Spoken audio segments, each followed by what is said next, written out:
Day 500 and whatever in the Big Brother house, everybody.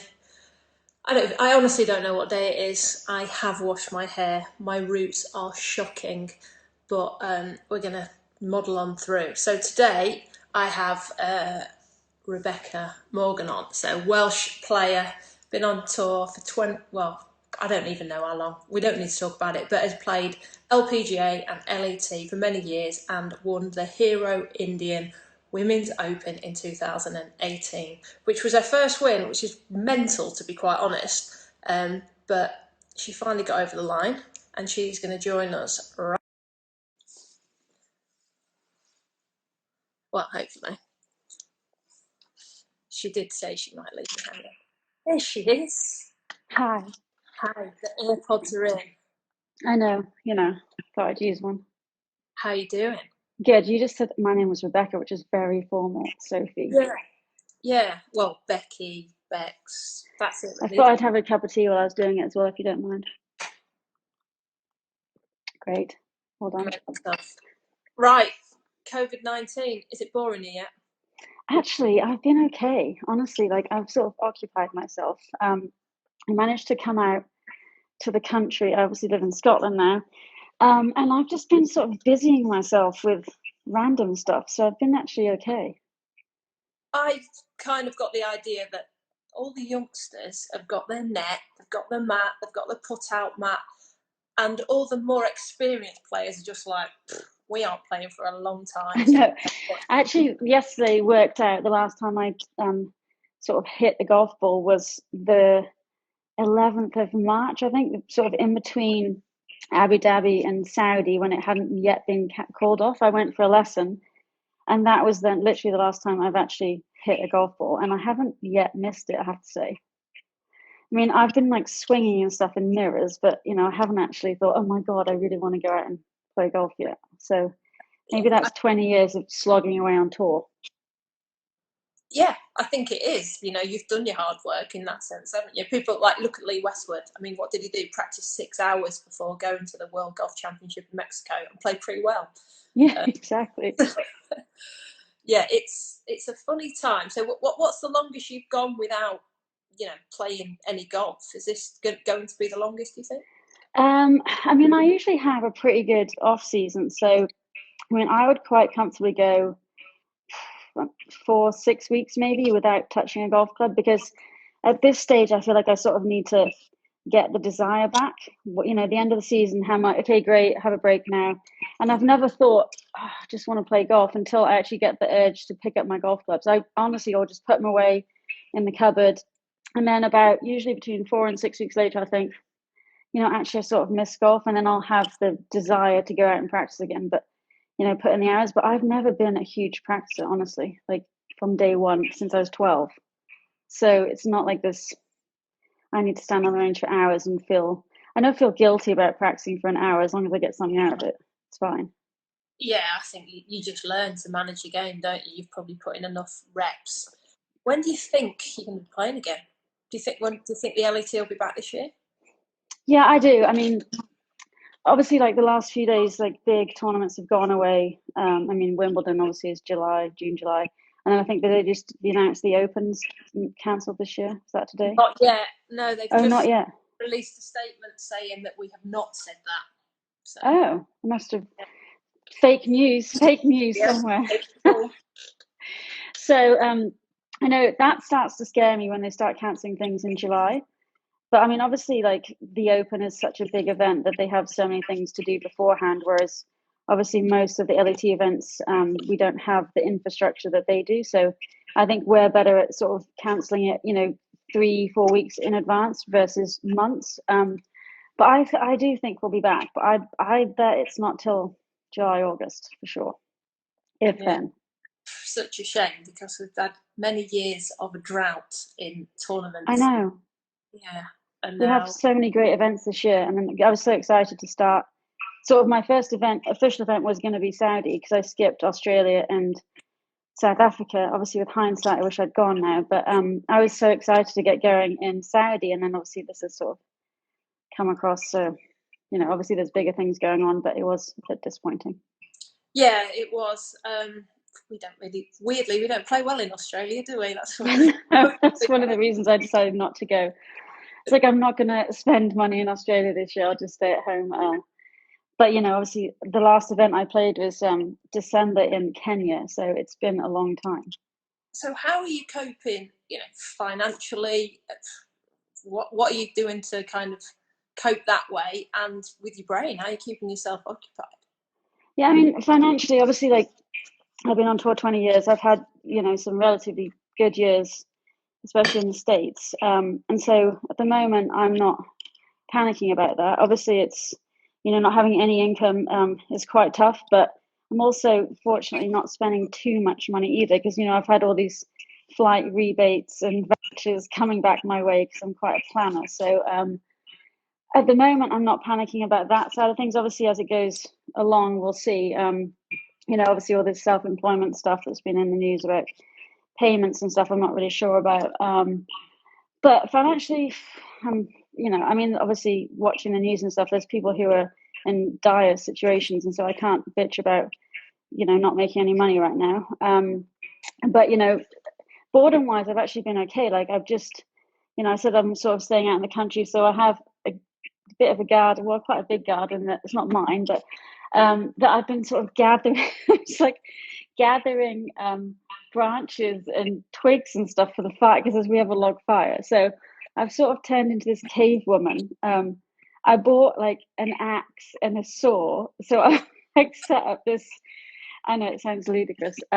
This sort of station outside where I can cut firewood. I feel like I'm doing something, which probably won't last that long. And that's like I feel like if I do that, I feel like I've worked out for the day. And then brain wise, I actually had a look at, because the LET on their website have some sort of open university courses that you can enroll on for free. So I was having a look yesterday, and I've actually signed up for like an accounting course, because I sort of thought that might be quite useful. So I know, a bit random, but my dad was an accountant actually, so maybe it's in the blood. But I just thought, I'll just do something like that just to keep the brain ticking over. We'll see how it goes. It's just introductory at the moment. I've read literally about 2 pages of it, so I'm not sure how long it's going to last, but I thought I might do something like that. No, I think accountancy is great. I'm doing a video editing course and website stuff just to try and keep the brain going. Actually, just got what's the random stuff that you bought whilst you've been in isolation? A brand new laptop. Well, mine clearly is an axe. That's good. I mean, I don't know how well that's going to go, honestly. At the moment, I feel a bit handier with the saw. I feel, a bit safer with the axe. And I think you're more of a precision person. You're right. You're right. We're relations to golf now, aren't we? We're going to golf. Yeah, precision. I'm much better at precision. So just that little sawing action I've got down. Yeah. So we'll see how long it lasts. But I'm determined to not have to like get firewood. I'm just gonna like forage for stuff. Okay, practical. We'll see. Right, let's try and get it somewhere back to golf. So say now you're like a precision player rather than a long hitter. With this R&A distance report that's come out, I thought it'd be quite good to talk to you about, obviously you played really well on the LPGA and then played on the LET, but how has, what are you averaging, 230 off the tee yards? Yeah, probably somewhere 230, 240, and somewhere in between the two, depending on obviously where we are. And obviously on our tour, they only have 2 holes per round that they average it on. So there's often times that I hit one, I might hit a sprinkle or something and think, oh my God, I wish this was a driving distance hole, but it never is. So yeah, I'm definitely I'd say the shortest hitter on the LPGA tour right now, and very close to it on the LET. So it's something I'm still trying to work on, but obviously at this stage in my career, I'm never going to suddenly become, like a Lexi Thompson, but it's always something I'm striving to get a few more yards here and there. Yeah, so I was thinking, have you ever done anything like in the off season to go, right, I need to gain some yardage? Because obviously like Francesco Molinari did it, didn't he? And it's not really worked for him. Have you ever tried that? Yeah, I mean, actually, I have obviously worked out over the years, but this year I made like a concerted effort to do that, which is why I was quite excited to start the season. like I went to that unofficial event in Abu Dhabi and played a few days, just practice and stuff, and was quite encouraged by what I saw there. Obviously, like practicing in Scotland, it's quite hard to gauge how far everything's going because it's just a bit of a bog, during the winter. But well, where I am, but I just actually was really encouraged in Abu Dhabi that I'd maybe picked up a few yards just through the gym and working on some new stuff with my coach. So I know it's never going to be, huge yardage gains, but I feel like if you pick up 10 yards here and there, that's obviously a club less into the green. And if I get a short iron in my hand, I think I'm pretty good. So I was going to say deadly, but that sounded a bit cocky. So good, I think it's probably, but I mean, I'm No, I'd say decent, definitely. from that 130, 140 in. So if I can get into that range, I feel like I could compete on most golf courses. But obviously, a lot of times in the States, especially, I'd have 200 yards into a par four, which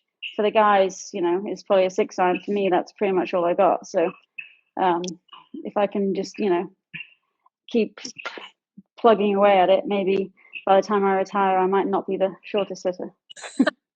So obviously you cope by being, you are very good. I've seen your TrackMan numbers at like 100 yards and stuff. But how do you cope when you stand on the tee and you're playing with a Laura Davis, Lexi Thompson, and they're bombing it continuously past you?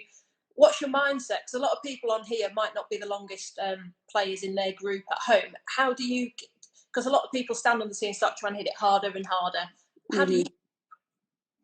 I do actually think it is really hard not to get on a long par four that, you see the yardages that say like 430 or something, you're thinking, oh my God, I've really got to crank this one out. But that's where you have to be mentally strong and just be like, okay, like if I just make solid contact here, it's going to go as far as I can possibly hit it. Like, you start swinging out of your boots, that's when you don't, off center hits, which just go sideways or just go nowhere. So I try and focus on just sort of a solid contact. And then what you get is what you get. Obviously, like a couple of years ago, I played with Laura and Kylie Henry in Abu Dhabi at Sadia. And, obviously, having you played that golf course, there's so many shortcuts over corners for them.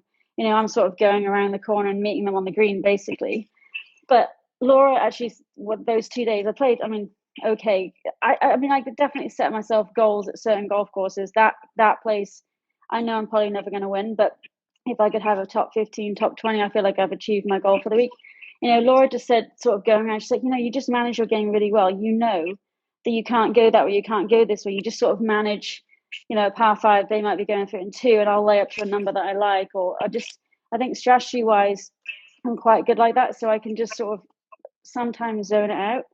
If I'm playing a golf, so the US Open in Trump a few years ago in the States, I played with Sagstrom and Jennifer Cupcho. This is when she was an amateur. Oh yeah.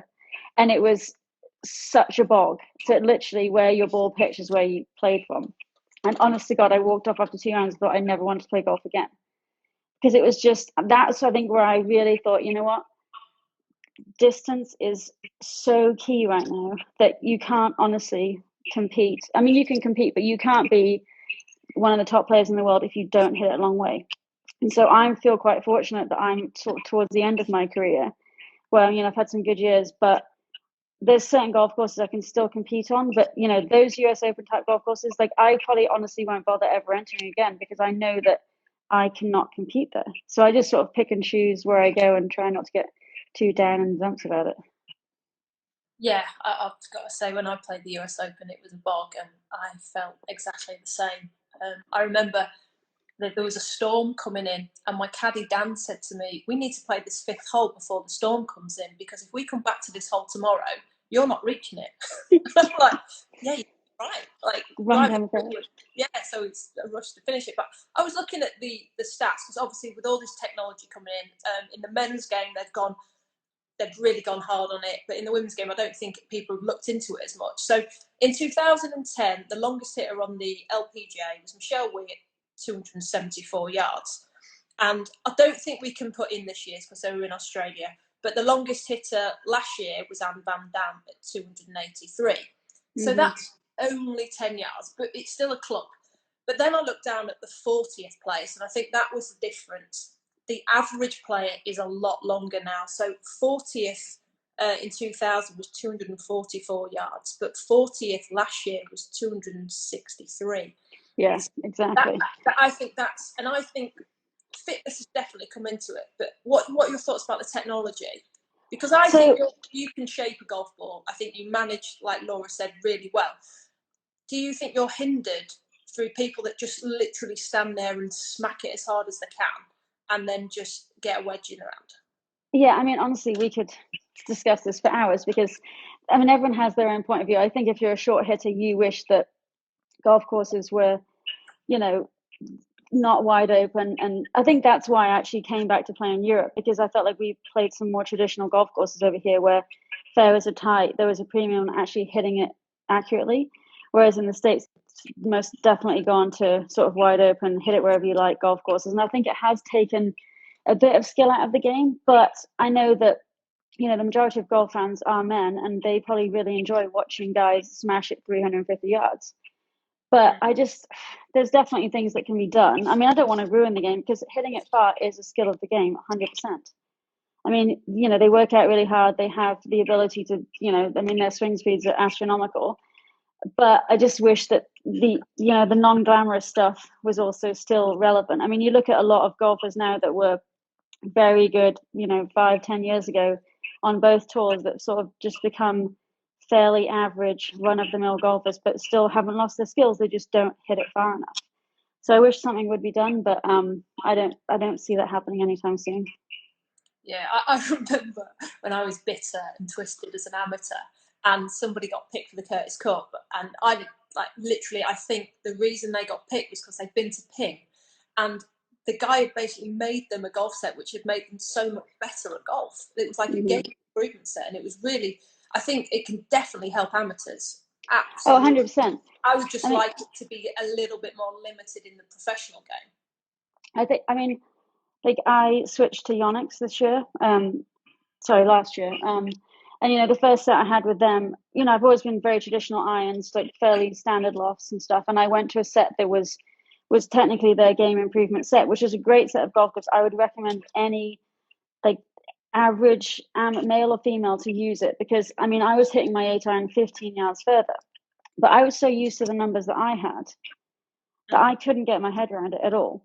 And so I preferred going back to a traditional set where it's sort of very, lofts and lies are pretty traditional, and just going back to knowing that my 7-iron goes 140, 145 versus 160, because I wasn't getting as much spin as I needed. And I think depending on how you hit it, obviously, there comes a stage where, de-lofting everything, you're losing spin, height, and it actually hurts your game. So if you are one of those players that hits it hard, then absolutely.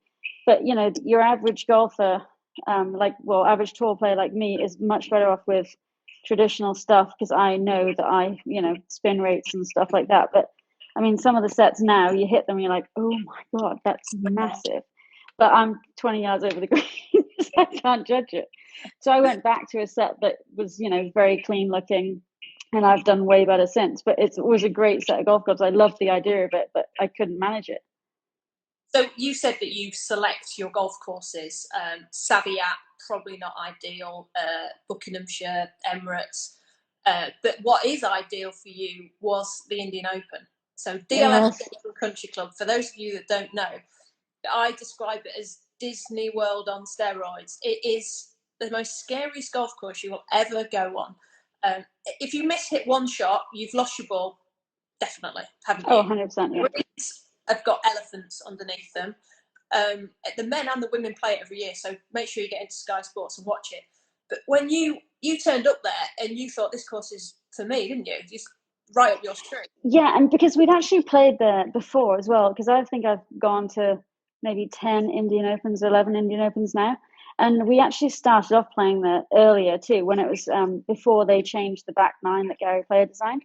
And I actually really liked that layout as well, because that was still quite tight. Like generally, I mean, remember Delhi Golf Club, that thing was, even I thought that was scary tight. And so DLF actually felt like slightly wider than that. But I mean, there's a few holes on the golf course. As soon as you get past them, you're like, oh my God, thank God, don't have to play it again. But yeah, I got there and thought, okay, if I'm ever going to win a golf tournament on any tour right now, this could be the place. And, I think 2 years before that, I finished second or third. And then 2018 was my year for sure. Yeah. So when you say that, do you think, I hope you don't mind me saying this, if you'd have had a slightly more positive mindset at other golf courses that you take into, because India, you've always embraced the country, the event, the highs and the lows of being there. But that mindset of, yeah, this course is right up my street, and I could win. Did you always have that mentality when you were going into tournaments?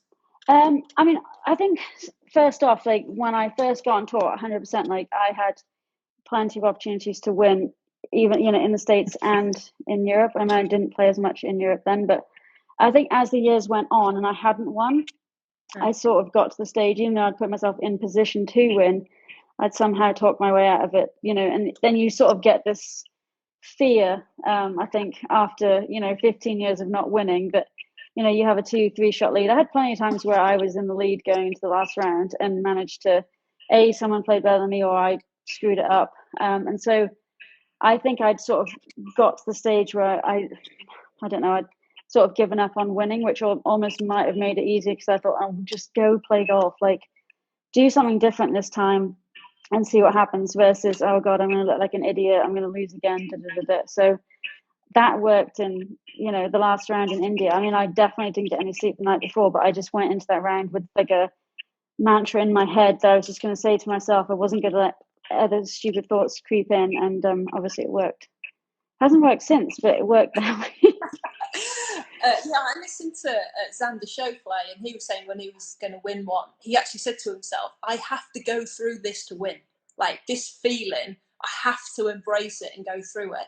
This is part of winning. I know you don't like anybody watching, so that would have been your worst nightmare. So none of us was allowed to go and watch. But you had 20. Well, I think because like 2 years before, oh yeah, I'd noticed like, and it's really silly, isn't it? I'm a professional golfer, and I'm actually fine with people watching it. It's just when it's people I know, I always get a little bit like, oh God. But I'd noticed like some people had like snuck up to the 17th green, I think, and like I saw them, and then I managed to mess that hole up royally. Well, I think I had a putt to get into like tied for the lead going down the last and missed it, like a short one. And so I think I said to people like that, I was like, if I'm doing okay, don't come and watch me. Like, because I literally don't want to know how I've done, because I didn't look at the scoreboard at all. So I was like, if you guys show up, I feel like I'll know I'm doing quite well. So just don't watch. So don't look at scoreboards. You've had 21 birdies at DLF, which is outrageous, but you're only -7 because it just shows how hard that golf course is. Anyone who's not seen the DLF golf course, the last hole is a par 5. You can lose your ball left, you can lose your ball right. There's a ravine to kind of lay up short of. Then you have to hit it, I don't know, like 100 feet down for your second. Yeah, basically, yeah. And then you get left with your third shot over water to, it's not an island green, but it's not. It may as well be. Yeah. So you're stood that, what have you got, wedge in your hand? 9 iron? I think actually that, so the last shot, usually that last shot I had in that time, I think I'd laid back a bit, I had 8 iron in my hand. 8 iron in hand. You knew it was important though. You knew it was. Yeah, I mean, obviously, like, I knew that, I think it was the 15th hole maybe, I'd looked at my putt, and in the background, there was a scoreboard, and I wasn't looking at it, but you can always sort of spot names, and I knew that I was sort of at the top, so I knew that I must have been doing okay. And then the people I was playing with had not a great back nine, so I knew they weren't the competition, and the group in front had quite a few people watching, so I thought obviously it's between me and maybe 2 or 3 people in front of me, so I knew that I was definitely in there. And so I hit my third shot onto the green, and obviously anyone who watched that year, I'm so happy that Christine Wolf won last year, because she'd had a bit of a disaster on that hole, and I think in the back of your mind, that shot, the fairways there can be a little rough at times, there's a lot of divots and stuff, so I think that shot is one of the sort of scarier shots on that golf course, and so once it's in the air and you know that it's over the water, there's this element of, oh, thank God. I mean, my caddy actually wanted me to hit a 7 iron. I think he was so worried that I was going to do something stupid that he, and I said to him, I was like, Harry Ram, if I hit 7 iron, I'm going to hit the clubhouse. So can we just this is perfect. Like, just let me hit this one. So as soon as I hit that shot, and it was on the green. I think I had, I don't know, 25 feet maybe. I then looked at the scoreboard as I walked around the lake just to see where I stood, just because I wanted to make sure at that point that I wasn't going to do something stupid. So that was one of the most pleasant things I've ever seen in my life, knowing I had a 2-shot lead. And, of course, my initial thought was, okay, like, you can actually 3-putt from 25 feet and win a golf tournament, which I didn't do, thank God. But it was, yeah, that was a nice thought to have. And then in your interview, you said, "I can retire now." So Yeah, was that I didn't know. yeah, you didn't know, did you? So is that just a kind of like a relief? No, anything else is a bonus now for you. Like Yeah, you need absolutely. back. Yeah. And I guess, we only had one more event that year in Spain, and then obviously then it was, last year's schedule. And last year did not go as well as I wanted it to at all. And I think a lot of it came down to I was moving back to the UK. There was lots of things, my coach is in the States. I was over here. I didn't get to see him. And then so at the back end of last season, I switched to a coach in the UK, actually in Scotland, just because I felt like it was important, obviously, to be able to see him more than once or twice a year. So, yeah, last year was not the year I wanted. And so I'm definitely going to play this season out, hopefully, and see how I go. But I just wasn't quite ready to retire after I won, because I thought, you know what, I actually quite like that feeling. So maybe I'll try and do that again. Didn't fancy doing the Suzanne Pedersen. Right. No, I mean, go on, so. Yeah, we've got just a couple of questions to finish up because we're unfortunately I can talk to you all day like I normally do. So somebody just wrote up there: does your game get better with age, or what gets better and what gets worse? You're not that old. Well, Alice Houston's probably like, what is she, 23? So you've gone from like the last winner on to the youngest person on tour, winner on tour, to me. What was it? So get better with age. Gosh, that's tricky, because there's a lot of really good 20 to 25-year-olds on the LPGA that have no fear at all. Like, they just go play golf. You just said you get scar tissue, right? So that's Yeah. not I mean, very I think my first ever event on the LPGA, I finished 7th. It was my debut out there, and I just thought of play golf and finish, and I was like, oh my god, I finished 7th. And it was just like, oh, that's exciting. And then I think as the years go on, you start thinking about it way too much. So I don't know if I don't think it gets easier, but I think you sort of learn. I think strategy wise, you get better for sure, like, getting your way around a golf course. But I think generally, obviously, statistics would probably prove that as you start reaching your 40s and stuff, things start going south. Not just physically, but like I think you start overthinking things. Like, generally, I think people are probably better putters in their 20s and 30s, because back to the whole fear thing again. But so I'd say you don't necessarily get better unless you're an amateur and you start later on in life, and then you definitely can improve. But I think as your career generally goes on, you start to deteriorate. Also been asked bunker play. Have you got like a go-to tip that you can help anybody out there? You're very good at bunkers. What's your kind of key to bunker? That was, I think, when I did some Yonex days last year, and usually with ladies, and that's their biggest fear, is getting out of bunkers and stuff. And I think the biggest thing is setup, just making sure you set up to it correctly, because most of the way that most people set up in a bunker, it looks like they're never going to get out. And also having the confidence to just swing at it. Obviously, you set up correctly. I try and always give the analogy of, like, the club entering underneath the ball and sort of taking it out on a cushion of sand. And a lot of the ladies are like, oh yeah, okay, like, and if you get them to get it out of the bunker, I think then they get less scared about it. But that is the biggest thing I think most amateurs, well, ladies especially, hate. But I think it's just set up, making sure that you're not set up like a regular golf shot. Obviously, the handle, grip of the club being back a bit. And so, I mean, obviously I'd probably have to stand up and give a demonstration, which I'm not going to do. But I mean, there's lots of, I think Luke Donald has a lot of videos online where he does a lot of bunker stuff, which I think he's probably one of the best sand players ever. So his stuff's good to watch on YouTube and stuff. But I think I'd say setup is key. Just start right, and then you've got more chance of getting it out. Yeah. Also, whenever I look at your bunker play, I've got to say your swing looks the most aggressive and quick in a bunker. like that you really commit to the shot. Should I just pretend there's sand all over the fairway? Is that what you're saying? But you do. You always look. Wait till you see the 2020 version of Becky Morgan. So if you're going to be so impressed. Right. Well, maybe not, but we'll see. I hope I get a chance to see it. I know, exactly. Best player you've ever played with? Oh, I mean, Annika Sorensson, by far. Like, well, not by far, but at the time, I managed to play with her the first 2 rounds of the British Open in Lytham when I was, doing quite well on the LPGA tour. I was drawn with hers. I think at the time I might have been the highest ranked Brit.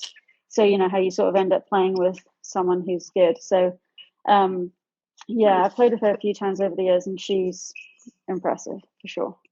Not necessarily like, ball striking stuff. I played with plenty of better ball strikers, but who just the sound, but just everything overall. Like she's just, obviously the best because she's won so many times. But that was probably the highlight for sure. We got a couple more. Funniest player on tour. I know this one. Don't know. I'm asking. Who's that? Funniest player. Who do you think? I don't even know. I thought you definitely said. Tell me who you think it is, and then I'll just say Sarah Kemp, hands down. Oh, Kempy, yeah, she's entertaining. Wow. She's probably not watching anyway. No, she's like I usually. Well, that's what I really missed last year. Not playing in the States was rooming with Kempy.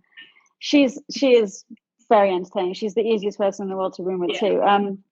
But I don't really. I think everyone has their moments at times, don't they? But Kempy's pretty entertaining. Her squeaky little voice, I love it. It's like talking to dolphins. Right. Well, one more question. Best caddy on tour. The best one you've had. The best one I had was a Canadian guy. I think obviously maybe because we obviously had 2 or 3 really good years together as well. I mean, we sort of fought like brother and sister, but he probably got me the best. And he was so like I'm really good with numbers, and so like I always add up things very quickly, which I think would annoy some of my caddies because I'd sort of get a number before them, whereas he was always like all over it. Obviously I've had some really good caddies, but he was my one that I had sort of full time for sure. Right, final question. Give me your birdie celebration. That was one of the things when my birdie, I don't really have a birdie celebration, but my winning celebration was. That was like maybe the first ever recorded fist pump of like this you'll ever see from me. And I sort of did it and thought, oh God, that was such a pathetic way of winning a golf tournament. But I'd had like a couple of seconds to think about it because I just sort of knew I needed to like putt it close to the hole and then eventually get it in. And I thought, oh my God, that was so lame. So I wish I could actually go back and like jump around or something. But I'm quite an introvert. So I just went, so that would be it. I mean, I at least reacted slightly. So that's about all you're going to get out of me. Right, that's it. I'm going to let you get back to your. Okay, I have one thing. I'm just going to plug something right now. Is that okay? Okay, plug away. So tomorrow night, 8 p.m. On Instagram, Emma and I have been asked to host an LET pub quiz. Right. So you can tune in at 8. We have the questions. I didn't make them up, so they're at least legit. And it's just a bit of fun if everyone's in on a Friday night. So it's just questions about the tour over the years, and you can obviously log in and give us your. I'm just looking at Dan's thing saying he'd be disappointed with my fist pump for the win. Instagram 8 p.m. tomorrow night, and we'll try and make it entertaining. Bring a drink with you. We will for sure. I think I might need one. This is super. Right. Oh, come on then. We'll do that, and I'll plug it on my social. Great, thanks very much. No one's going out, are we? There's no prizes. It's just all about pride. This is for pride. So we can't send you a prize unless the LET can come up with something. But obviously, we shouldn't be sending things that aren't essential right now. So it's all about pride. It should be fun. Yeah, on the LET, we've never done it for the money, Becky. Anyway, it's all for the love of the game. The love of the game. We will now, though. It's changing. Things are changing. Yes, exactly. All right, then. Have a good night, mate. Yeah, talk soon. Bye.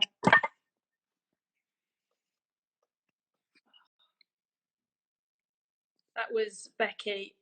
She's very funny, and just probably needs to back herself a bit more and be more Indian Open Becky, I suppose. But yeah, it's interesting to see how different people are managing with the off season, I suppose we can say. But thank you very much for joining in again. Tomorrow, I'm hoping to have Flick Johnson online, which would be good. And I want to see if she wears her golf shoes when she's practicing in the net, because I noticed that the other day. So, oh, thanks for that, Dan. I hope you're all right. Yes, see you all tomorrow.